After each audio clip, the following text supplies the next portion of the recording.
আসসালামু আলাইকুম। একজন কট্টর হিন্দু পণ্ডিত যার ছবি আপনারা দেখতে পাচ্ছেন, তিনি দাবি করেছেন যে ইসলাম ধর্মে নারীর কোনো অধিকার নেই এবং তাদের হিন্দু ধর্মে নাকি নারীর যথাযথ অধিকার রয়েছে।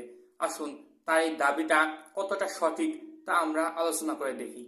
ইসলাম ধর্মে বলা হয়েছে মায়ের পায়ের নিচে সন্তানের বেহেশত, অর্থাৎ জান্নাত হলো নারীর পায়ের নিচে। যে ধর্মে বলা হয়েছে জান্নাত বা স্বর্গ নারীর পায়ের নিচে, সে ধর্মকে বলা হচ্ছে নারীর কোনো অধিকার নাই। অথচ তাদের ধর্মে নারীর কি অধিকার আছে তা আমরা একটু দেখে আসি। অগ্নিপুরাণ 152 নম্বর অধ্যায়, সেখানে বলা আছে নারীর বেদ অধ্যয়ন, যজ্ঞ এবং উপাসনা এগুলো করা যাবে না। তার মানে নারীরা ধর্মীয় কোনো কাজ, ধর্মগ্রন্থ পড়া এগুলো পারবে না। এবং অতি সংহিতা, সেখানে বলা আছে ঋতুবতী নারী যদি কোনো খাবার স্পর্শ করে তাহলে সেটা খাওয়া যাবে না। মানে ঋতুবতী নারীর জন্য খাবার স্পর্শ করলে সেটা অন্যের জন্য নিষিদ্ধ হয়ে যায়। এবং শতাদশ সংহিতা বলেছে ঋতুবতী নারী যদি কোনো খাবার দেখে তাহলে সেটা খাওয়া যাবে না। দেখেন নারীদের প্রতি কি কঠিন বিধান। ঋতুবতী নারী তিনি খাবার যদি স্পর্শ করেন খাওয়া যাবে না, খাবার যদি দেখেন খাওয়া যাবে না, অথচ বলা হচ্ছে এটা নাকি নারীর অধিকার। চলুন আমরা আরো দেখি। বিষ্ণু সংহিতা অধ্যায় 24 শ্লোক 40 থেকে 41, সেখানে বলা আছে কোন একজন ঋতুবতী নারীকে যদি অপহরণ বা কিডন্যাপ করা যায় এটাও নাকি বৈধ। বাহ, দারুণ দারুণ নারীর অধিকার। কোন একজন নারীকে কিডন্যাপ করা যাবে হিন্দু ধর্মগ্রন্থ অনুযায়ী, তা যদি ঋতু হয়ে যায়। আবার এটা বড় বড় কথা বলছে এটা নাকি নারীর অধিকার। বৃহদ্রারণ্যক উপনিষদে বলা হয়েছে স্ত্রী যদি সেক্স করতে না চায় তাহলে তাকে পিটিয়ে বশ করতে হবে।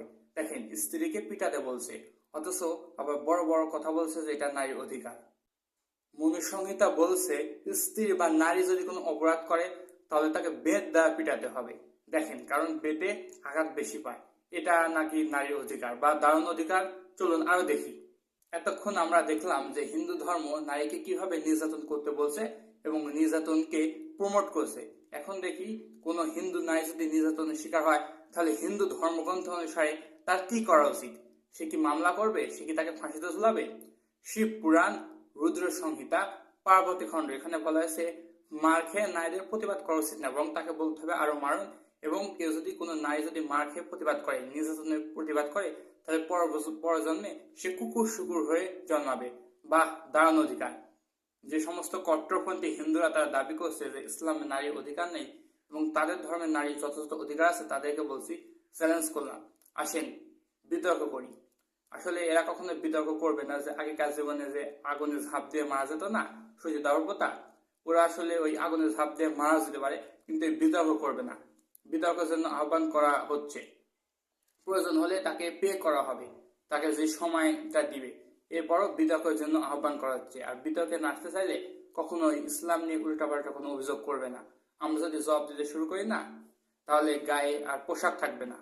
ধন্যবাদ সবাইকে ভিডিওটি দেখার জন্য।